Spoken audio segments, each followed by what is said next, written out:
आप सभी का मेरे YouTube चैनल गोपाल जंग में एक बार फिर से स्वागत है। आज की हमारा जो वीडियो है वह भारत के सबसे सुप्रसिद्ध उज्जैन नगरी, जिसे धर्म ग्रंथों से लेकर पौराणिक गाथाओं से निर्मित है, जो है कि उज्जैन नगरी जो एक यहाँ पर ज्योतिर्लिंग है, जैसे कहा जाता है महाकालेश्वर मंदिर और कई सारे जो ज्योतिर्लिंग यहाँ पर हैं।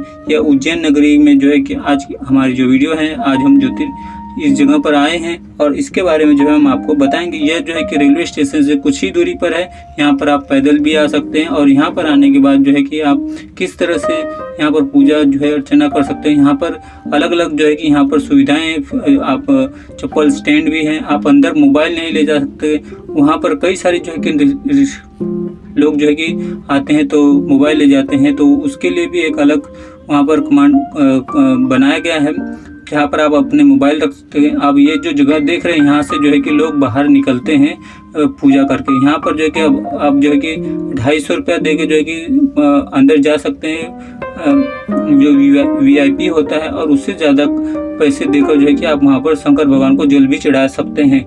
यह महाकालेश्वर शिव मंदिर है और यह जो है कि शिव को समर्पित एक हिंदू मंदिर है और यह 12 ज्योतिर्लिंगों में से एक है, जिन्हें शिव का सबसे पवित्र निवास स्थान माना जाता है। यह भारत के मध्य प्रदेश राज्य के प्राचीन शहर उज्जैन में स्थित यह पवित्र मंदिर शिप्रा नदी के किनारे स्थित माना जाता है। लिंगम रूप पीठासीन देवता शिव स्वयंभू जो है कि यहाँ पर जो अपने भीतर में शक्ति धाराएं जो है कि प्राप्त करने के, जबकि अन्य छवियां लिंग अनुष्ठान पूर्वक जो है कि किए जाते हैं, मंत्र शक्ति से युक्त होते हुए।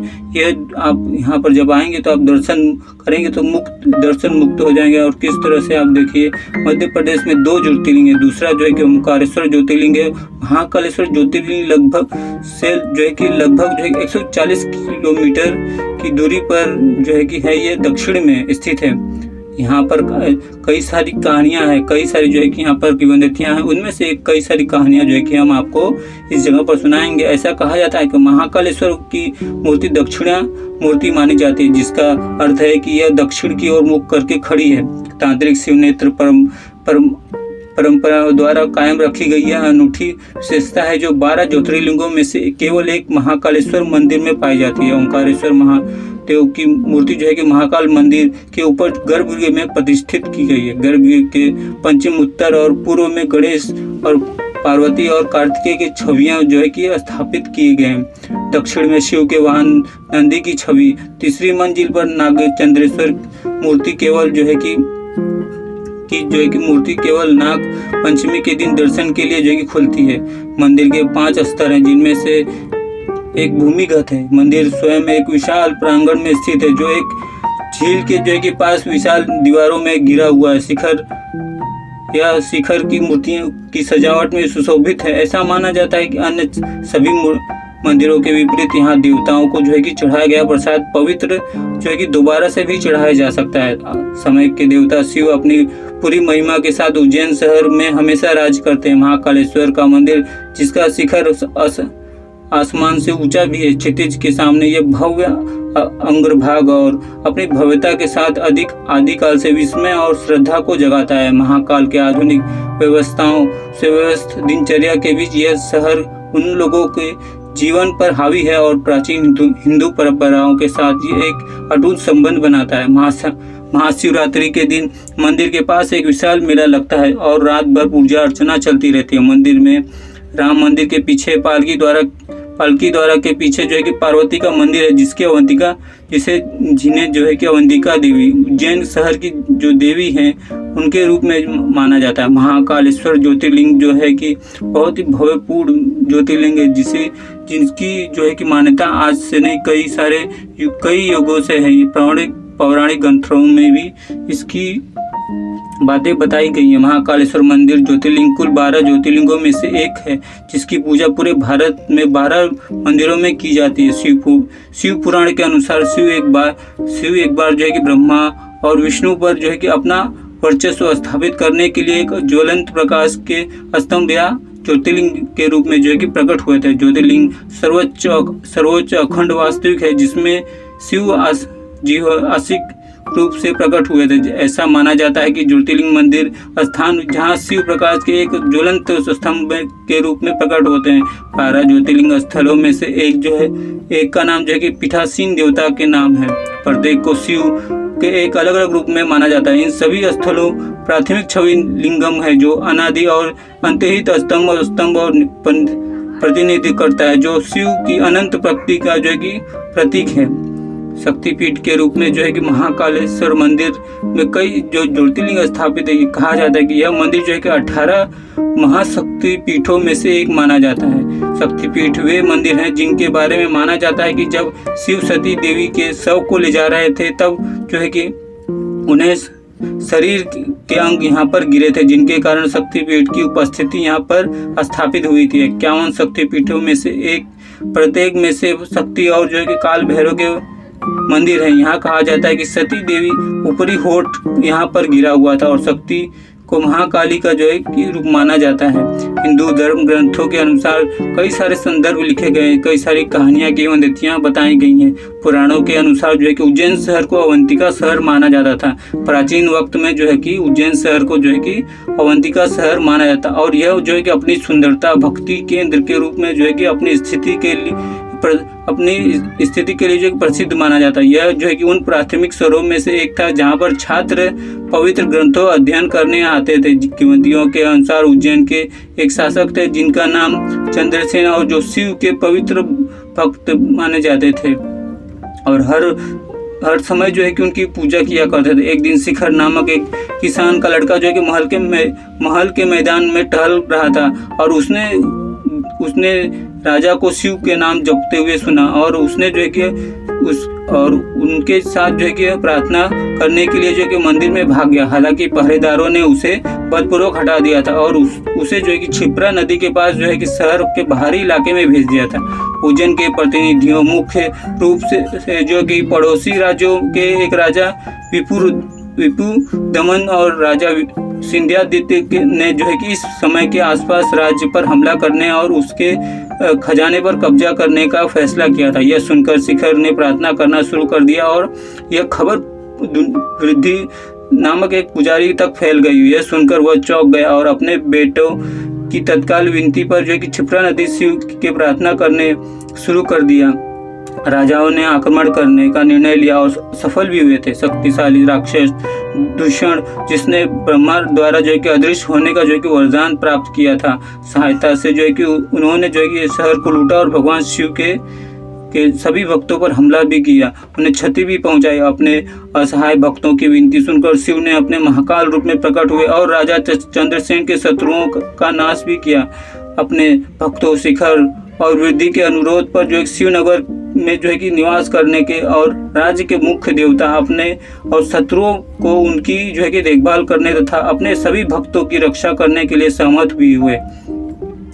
भगवान शिव उस दिन जो है कि शिव महाकाल के रूप में जो है कि अपने प्रकाश के रूप में जो शिव को उनकी जो पत्नी पार्वती शक्ति में से पत्नी जो शिव शंकर भगवान की पत्नी थी, जो माता पार्वती थी, उन्होंने जो है कि शक्तियों में बने लिंगम में निवास किया और शिव ने अपने भक्तों को आशीर्वाद भी दिया था और घोषणा की कि जो लोग इस रूप में उनकी पूजा करेंगे वे मृत्यु और बीमारियों से भयमुक्त हो जाएंगे और साथ ही उन्हें सांसारिक खजाने भी दिए जाएंगे और वे स्वयं शिव की संरक्षण में रहेंगे।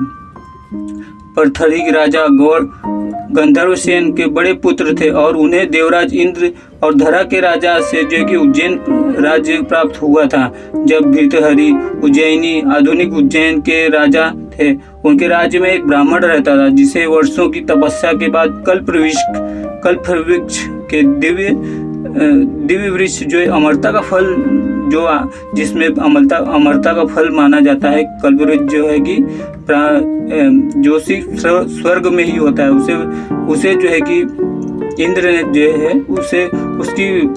उससे खुश होकर उसकी पूजा प्रार्थना से खुश होकर ब्राह्मण ने इसे अपने सम्राट राजा जब उसे इंद्र ने दिया तो उस ब्राह्मण ने अपने सम्राट राजा भृतहरि को दिया था और जिन्होंने इसे अपनी प्रेमिका को दे दिया और सुंदर पिंगला रानी या अनंग जो है कि सेना राजा भृतहरि की अंतिम सबसे छोटी पत्नी जो थी उन्हें जो है कि जो सबसे छोटी पत्नी को दे दिया और रानी राज्य के मुख्य पुलिस अधिकारी महिपाल के साथ प्रेम में थी और उसने जो है कि फल उसे दे दिया और जिसने जो है कि इसे आगे उसकी प्रेमिका लाखा को सम्मान की दासियों में से एक थी को दे दिया। अतः लाखा ने राजा के साथ प्रेम में होने के कारण फल को राजा को जो है कि वापस दे दिया था।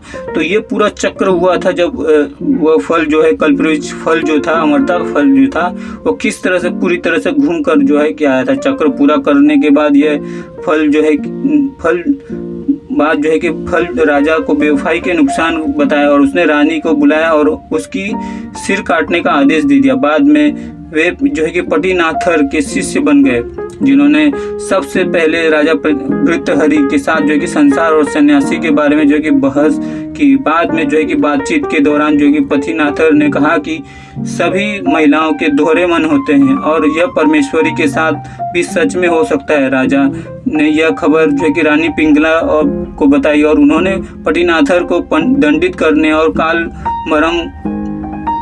कालमरम पेड़ जिनका शीर्ष भाग एक पेंसिल की तरह तेज होता था, वो पूरा पेड़ जो है पूरी तरह से मेल से लिपटा हुआ था। जिस व्यक्ति को शीर्ष पर बैठकर सजा दी जाती थी वह 2 टुकड़ों में जो है कि विभाजित हो जाता था।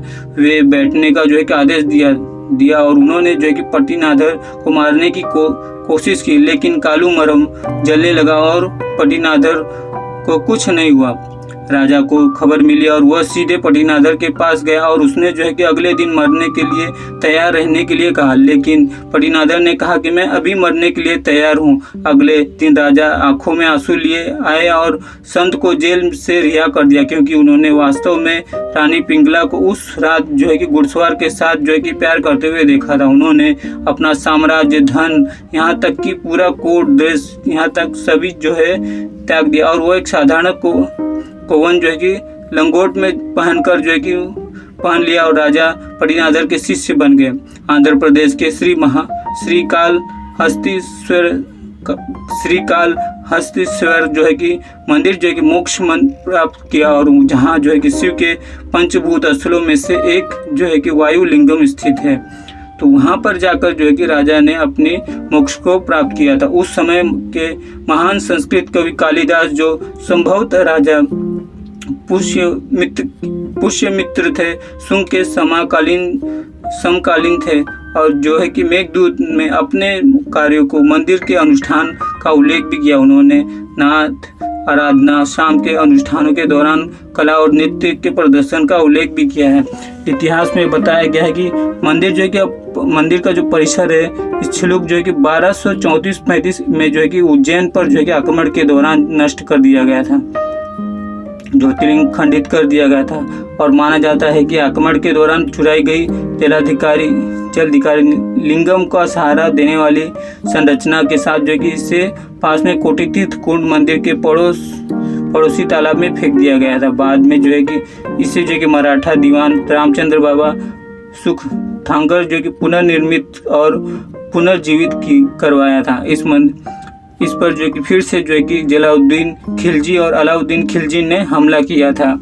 तो इस तरह से जो है कि यहाँ पर कई सारे हमले हुए हैं। जैसे आप जानते हैं कि जब यहाँ पर मुस्लिम शासकों का जब राज हुआ करता था, खासकर अलाउद्दीन खिलजी ने भारत के जितने भी मंदिर हुआ करते थे उन सभी मंदिरों को तहस नहस कर दिया था पूरी तरह से।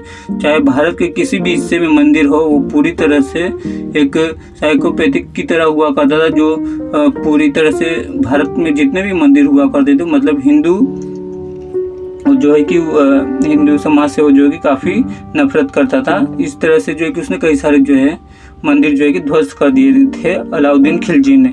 ऐसा कहा जाता है कि 1947 में जब भारत के स्वतंत्र होने के बाद महाकालेश्वर देव जो स्थान ट्रस्ट की जगह जो है उज्जैन के नगर निगम ने ले ली और आजकल यह जो है कि उज्जैन जिले के कलेक्टर कार्यालय में अधीन है।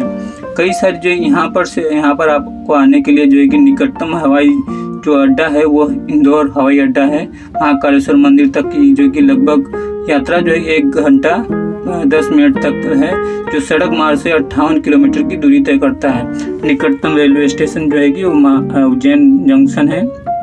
जो महाकालेश्वर मंदिर उज्जैन जो है रेलवे स्टेशन से सड़क मार्ग से 2 किलोमीटर की दूरी पर स्थित है। तो किस तरह से आप यहाँ पर देखेंगे, जब यहाँ पर आप आएंगे तो आपको कई सारी जो है कि यहाँ चीज़ें देखने को मिलेंगी। यहाँ पर महाकालेश्वर मंदिर में कई सारी अलग अलग कहानियाँ हैं। यहाँ पर लोगों की जो इस मंदिर की जो यहाँ पर जो भक्त आते हैं, यहाँ पर कई सारे जो भक्त आते हैं वो बहुत भारत के किसी भी हिस्से में से आए, भारत के किसी भी राज्य में से आए। यहाँ पर जो है कि बहुत ही अच्छी व्यवस्था है। यहाँ पर आपको अलग अलग जो है कि यहाँ पर रुकने गए, और यहाँ पर जो है कि आप जब यहाँ पर आएंगे तो आपको कई सारी चीज़ें यहाँ पर प्रसाद वगैरह जो है कि सारी चीज़ें यहाँ पर मिल सकती है। यहाँ पर जब आप आते हैं तो भारत के किसी भी राज्य में से आप यहाँ पर आ सकते हैं। नज़दीकी रेलवे स्टेशन है। और यहाँ पर अंदर जैसे हम यहाँ पर जब अंदर गए थे तो हमने देखा कि वहाँ पर जो है कि मोबाइल वगैरह जो है कि जब्त कर लिया जाता है, क्योंकि ज़्यादातर लोग जो है कि वीडियो बनाने में व्यस्त हो जाते हैं वहाँ पर। और आप जो है कि आप वहाँ पर जब शुरुआती पूरा घूम कर यहाँ पर जो है कि जब आप जाएंगे तो वहाँ अंदर जब आप जाएंगे तो वहाँ पर आप देखेंगे तो आपको पता लगेगा कि अंदर कितनी व्यवस्था है और कितना जो है कि यहाँ पर देख सकते हैं। यहाँ से लोग जो है कि अंदर जाते हैं इस जगह पर, और कई सारी लाइनें जो है कि वहाँ पर बनी गई हैं। और वहाँ पर जो है कि इस तरह से बनाया गया है ताकि लोगों में भगदड़ न मचे। वहाँ पर जब हम अंदर जाते हैं तो वहाँ पर कई बार भगदड़ मच जाती है, तो भगदड़ नहीं मचे इस तरह से लोगों को बनाया गया। और कई सारे जो है कि यहाँ पर जो सेवाधारी होते हैं वो सभी इन सारी चीज़ों को बहुत ही ध्यान देते हैं। और किस तरह से आप अगर 250-300 रुपया अगर देते हैं तो आप VIP जो है कि यहाँ पर पूजा अर्चना कर सकते हैं। वहाँ पर मतलब आपको लाइन में नहीं लगना होगा। और उससे ज़्यादा आप पैसे देते हैं 1000-1500 रुपया, तो वहाँ पर जो है कि आप अंदर जाकर शंकर भगवान को जल भी चढ़ा सकते हैं। और कुछ जो चीज़ें यहाँ पर हैं, जब यहाँ पर से जब आप जाएंगे तो आपको अलग ही चीज़ जो है कि नज़र देखने को मिलेगी, पूरी व्यवस्था। और वहाँ पर जो है कि आप सिर्फ मंदिर में पूजा करके जो कि कई सारी चीज़ें जो मतलब कहने का मतलब ये है कि आपको लाइन में लगना नहीं होगा। आपको प्रसाद वगैरह जो है कि वहाँ पर स्टैंड पे जो है कि प्रसाद वगैरह मिल जाएंगे। कई सारे स्टॉल्स लगे हुए हैं वहाँ पर। और वहाँ पर जो है कि आपको जूता चप्पल रखने का जो वहाँ पर बनाया गया है, खुद बनाया गया है, वहाँ पर जो है कि आप रख सकते हैं। और वहाँ पर आपको पैसा नहीं देना होगा, वहाँ पर आपको कूपन दिया जाता है और जो है कि आप इस जगह पर आ सकते हैं। यहाँ पर कई सारी मूर्तियाँ हैं, कई सारे जो है कि यहाँ पर हैं। आप देख सकते हैं कितनी सारी भीड़ लगी हुई है। अंदर जब हम चलेंगे तो हम आपको दिखाएंगे कि महाकालेश्वर मंदिर जो उज्जैन का है, आप देख सकते हैं किस तरह से यहाँ पर बना हुआ है। तो ये सारी चीज़ें जो हैं कि आपको यहाँ पर देखने को मिलेंगी। आपको देखेंगे तो कितनी सारी जो है कि यहाँ पर देखिए लाइन यहाँ से लगी है। सुबह का वक्त है और जैसे जैसे वक्त यहाँ पर और भी बीतता जाता है तो यहाँ पर बहुत भीड़ होती है। मैं सुबह जो है कि जल्दी गया था, तकरीबन वहाँ पर जल्दी पहुँच गया था 9 बजे के करीब, 8 बजे के करीब। तो जो है कि मुझे कम गर्दी देखने को मिली थी। और उसके बाद जो है कि जैसे जैसे वक्त बीतता जाता है, देखिए कितनी यहाँ पर लाइन है। तो अंदर आप देखेंगे तो कई सारी जो है कि लाइनें यहाँ पर लगी हैं। देखिए बहुत सारी लाइनें लगी हैं। धीरे धीरे जो है कि आपको तकरीबन 2 से 3 घंटे जो है कि अगर आप देरी करते हैं तो आपको 2 से 3 घंटे इस जगह पर लग सकते हैं इस जगह पर। तो अगर आप जल्दी यहाँ पर आएंगे तो आप यहाँ पर जल्दी जो है कि दर्शन कर सकते हैं इस जगह पर। यह उज्जैन का महाकालेश्वर मंदिर है। 12 ज्योतिर्लिंगों में से एक यहाँ पर है। और आप यहाँ पर देख सकते हैं कि किस तरह से बनाया गया है। आप सभी को मेरी यह वीडियो कैसी लगी आप मुझे ज़रूर बताइएगा। मेरी यूट्यूब चैनल गोपाल जंग को लाइक और सब्सक्राइब करना ना भूलिएगा। बेल आइकन को ऑन रखिएगा ताकि नई नई वीडियो की नोटिफिकेशन जो है कि आपके पास मिलती रहे। और जो है कि आप जो है कि मेरे वीडियो पर और कमेंट सेक्शन में कमेंट जरूर कीजिएगा कि आप कभी महाकालेश्वर मंदिर गए हैं। फिर मिलते हैं एक नई वीडियो में उज्जैन महाकालेश्वर मंदिर।